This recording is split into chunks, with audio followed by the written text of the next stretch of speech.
OK, Cornelius Lysett, Gavin Sheehan and Tom George are the intrepid trio to tackle this septet of talking points. We will start with the Dublin Racing Festival, which we all loved and enjoyed, or at least Cornelius and I did anyway. And it's been suggested by the new CEO at Leopardstown they might go Friday, Saturday from Saturday, Sunday. He's just tossed it out there and seen what the reaction's been. Why? I just don't see any point at all. It was that weekend. If you've got a racecourse in a great city, and Leopardstown is in Dublin, you take advantage of everything. So you ask people, you say to people, why don't you just come here? We've got 2 days racing. We've quite likely got rugby. We've got the famous Dublin night out. We've got this magnificent city. So come for the weekend. We'll do it Saturday and Sunday. If you do it on Friday, you know, a lot of those people who came on Saturday or Sunday, you know, Friday's a working day. I just don't see any point in it whatsoever. What we would like, of course, Tom, is a few more British runners. Yeah, well, I'd say the first biggest problem with it, I would have thought, was if you're anywhere near Dublin on a Friday, there's one big car park. I mean, it'd be hard push to get there or get out of the place. I would say that's the first biggest problem they've got. There were no over the weekend, because I think Dublin traffic's pretty awful fairly frequently. And it was so smooth. Nick will know how smooth it was because he had a driver both days. Ah, very, very good driver as well. And the way you made me wear that peak cap, that really was very unkind. Steady driver, but a good driver. Steady driver. Sorry, we digress. We're happy with Saturday and Sunday as is. I would be, but I haven't actually featured at it. You just asked me why. I'd have thought you might have done, because you like a crack at some of the Irish races. Yeah, I do. I love Punchestown. It's been lucky for me as well, but I prefer just to keep it to the springtime more. It's a bad time of the year for us to be getting over there. You know, we've had a Christmas time, and then you've got all these flu jabs and all the rest of it. Then you've got Cheltenham, all the spring festivals, and I think you just want to keep it for a bit later on, from my angle, and play the Irish when it suits us rather than it suiting them.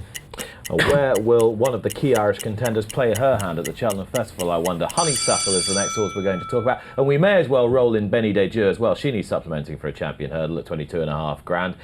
Where would you run either or both of those great mares, Gavin? With connections just leaning towards the mares hurdle for Honeysuckle. They're not being unequivocal about it. Yeah, I think she stays very well. You know, her best form was beating what's his name, Picardi's. You know, but I think she does stay very well. She won the last day, but it wasn't her best performance. I think her best performance came over 2.5 miles. So you would go 2.5 mares route based on what you saw in the Irish Champion hurdle? Yeah, definitely. Tom? Yeah, I definitely would. I think I'd run them both in the mares hurdle. That's from my angle, mind you. Even given the relative scarcity of absolute top notches in the champion? Well, I'm probably a bit biased. I prefer not to see one of them in the stairs hurdle with some little boy in the World's End. So I was thinking from my own point of view, but I think Honeysuckle is definitely the mares hurdle is where I'd be going. I suspect that's where she'll go. I would just love her to go for the champion hurdle. I wrote on my notes last week, with her name, great name, with her record, unbeaten, with her really engaging jockey and trainer, they would be one of the great stories. And I know that Kenny Alexander and Henry de Bromhead can't make their decision on stories, etc. But from a media point of view, if they lined up in the champion hurdle, it would be absolutely fabulous. Maybe they'll do it in the future. From a broadcaster's point of view, broadcasters across the media. Yeah, a perfect race for Honeysuckle is the champion hurdle. I agree. I just think the way she jumped late on in the Irish Champion suggested that 2 miles on quick ground was probably not her optimum condition. Absolutely. So with that, I would lean towards the mare. Benny Deja is a different proposition, I think, because Willie Mullins has said she might be the best mare he's ever trained, in which case class might overcome all. Yeah, exactly. You know, and he said some good mares passed down through the lines, but 1 or 2. Yeah. Look, Willie Mullins is Willie Mullins, isn't he? He's the best there is. And Willie Mullins being Willie Mullins, we won't know until the 9th of March or whatever. So we can speculate all we like. Kempton next. It looks as though Kempton's had a stay of execution, or has it, Cornelius? Well, I couldn't. You said this to us before we came on air, but I didn't really see what was making you think otherwise. Well, because the original plan was for Kempton to be in partnership sold for development in its entirety. Now there's been a reduced plan in order for some housing and development to take place, and the racing could continue. But that plan has been submitted alongside the original plan. It's not the original plan has not been completely junked. They're sitting there Well, I in think tandem. you might be reading between some very narrow lines there, but maybe you're better informed. No, than me. I think that's just those are simply my the feeling facts. is that something which was going to look really, really tricky for the Jockey Club. The Jockey Club formed in 1750 to nurture racing, to safeguard racing, to be the organisation that closed down a racecourse, albeit for perfectly understandable commercial reasons, and so close to Heathrow Airport that there's a lot of, if that third runway is built, then housing will be required, and housing is going to be required in southwest London, full stop. So you could see why they did it, but it was going to be a pretty bad look for the Jockey Club to be closing down a racecourse, which was definitely their plan. No wonder there was such a hoo-ha, such an outcry about it. What can hopefully happen now is we can have another sort of Newbury, where housing all around the place, plus racing going on quite happily. And I heard this week, one day, that might happen at Haydock as well, because there's quite a lot of space there in an area where housing is quite required. But I think you might be being excessively gloomy if you. I think everything probably. I think it's probably saved. Tom, are you happy? Couldn't be happier. It's been a very important part of my career, actually, as a trainer. Biggest problem we have now is trying to find decent ground in the middle of the winter. The track isn't watered all summer, and it's quick draining ground, and that's far between the race courses in this country now, so it's got a big place. When Nakarat won there on that boiling hot February day, it was as close to Desert Orchid as I've seen. Well, you see, Nakarat wouldn't have existed if Kempton wasn't there. He wouldn't have been any good round Sandown, so as I said, it's very, very important. Yeah, wonderful day that was. Tracking, now this is the British Horse Racing Authority's announcement this week of increased measures and more effective measures to track racehorses after they've retired, which is one of those tricky welfare areas which is always a ticking time bomb if you don't really get a hold of it. Yeah, I'm not sure we necessarily need 2 minutes to discuss this, because I just think it's just patently the obvious thing to do. And I suppose I hadn't entirely appreciated that it wasn't happening in reasonably detailed form already. But clearly it's not. That's coming forward, and as part of a much wider welfare package that horse racing is presenting to the outside world. It's a really obvious thing to do. I had a horse that was given away to some people in Scotland and he must now be about 105, this horse, we got photographs every week. We got updates all the time, which is obviously was great, but no one would have known what had happened to that horse, and so now it will all become official, and the trainers are behind that. I think the owners will be behind that, and I've nearly talked for 2 minutes. Sorry. Yeah, well, there you are. You see, we clearly did. But Tom, you're responsible for an awful lot of horses, and it's very hard to take responsibility for all of their careers after they've finished. Yeah, I'm very proud of the fact that the majority of our horses do find homes, good homes, and a lot of the owners prefer. It's more important they find a good home rather than go to the sales and go through for little money and not knowing where they're going to end up. I've said down to the Berkeley Hunt, you go to the meet there and you see more of Tom George's horses there than you see any other horse there probably, and they all have a great life. I suppose always the worry in the back of my mind is if the person's circumstances change, when they get moved on again, that's always where I'm worried about, and it'd be great if we could keep track on that. And the one horror story, which happily there aren't too many, but the one horror story sort of ruins all the other good work. One horror story is one too many. Got to avoid the horror stories, but happily there hasn't been one for some time. Now, riding out, you might wonder what this is about. Gavin Sheehan, very keen to discuss jockeys who take time out to go and ride out for various trainers, but oftentimes, Gavin, don't get paid for doing so. Yeah. Presuming with you as well. Mr. George is very generous. I know, I get up every morning and ride out for different trainers. I go and I ride the horses at the races, so that's where I get paid. But if you're travelling up the country, and I'm not speaking for myself now, I'm speaking for everybody. I know Jamie Moore had to get up at 3:30 the other morning, but we ride out 6 days a week, and you might have to go away. If you're racing somewhere, you might end up going in schooling somewhere on a Sunday. So that's 7 days a week that we ride out, and you don't get paid. But I could easily school 6 to 12 horses in the morning, and that's still a dangerous job what we do. And I think that jockeys should be getting paid for what they do and their feedback. I think their feedback is valuable, and their expertise in schooling horses and that.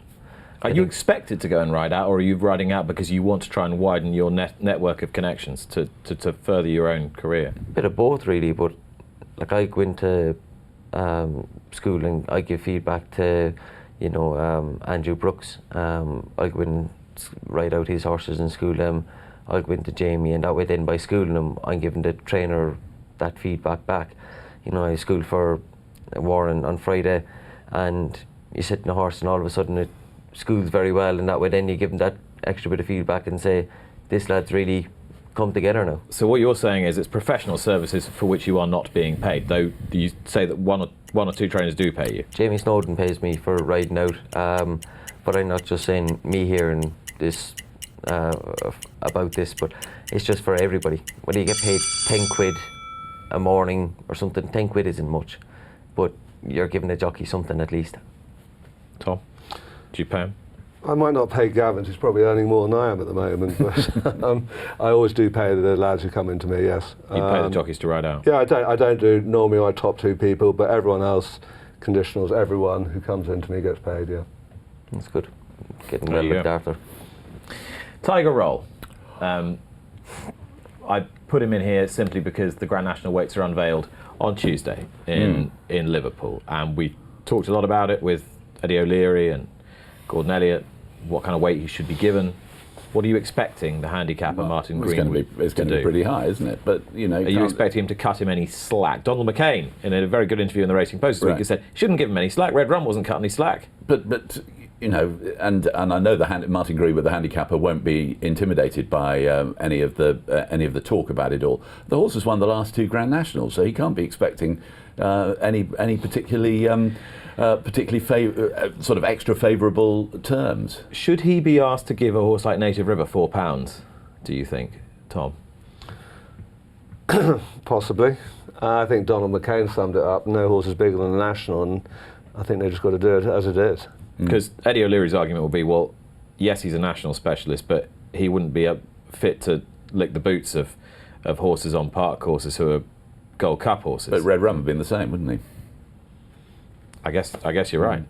I thought that just moving away from the weight, I thought was quite striking. Looking at the trade newspaper last night, there was a story in there, and the headline said something like "Tiger Roll to make surprise appearance at Punchestown," and I thought, Punchestown next week. Was it next weekend? I think. Anyway, I was thinking I'm going to Navan in a couple of Sundays' time because he's surely running in the point hurdle. Yeah. But in fact, there is so much aura around this horse. He's only turning up to have a canter round, and he gets quite a few paragraphs in the Racing Post. And it's not as though the Racing Post on a Sunday is particularly short of material. So it does show the type of aura that is going around this horse. And this is huge because Red Rum is everything to me, but you have to be sort of into middle age to remember Red Rum in sort of action in your mind.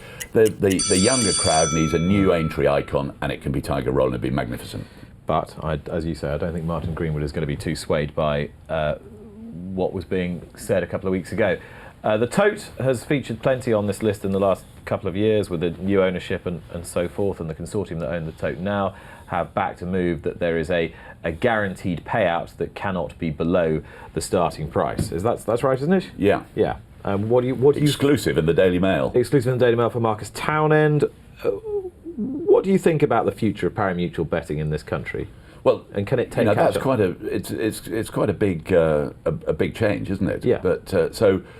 On the one hand, the pool betting operator is coming up with what looks like something that's really interesting. On the other hand, it's not really pool betting in quite the same way anymore, is it? But I think what it reflects is that the Tote has been taken over by a gang of people who are really they're putting their money where so to speak, where their mouth is. They've talked about reforming things. They've talked about updating things, and here they are doing something which looks really interesting and which will be of big benefit to punters. So they're putting their money where their mouth is, and they are the organisation that they said they were going to be when they took it all over. Tom? I think the Tote's one of the lifelines which racing needs very, very badly. I'd be a big supporter of it. We're doing what we can to help it. In fact, Noel, my son, is actually doing some filming work for them on a daily basis.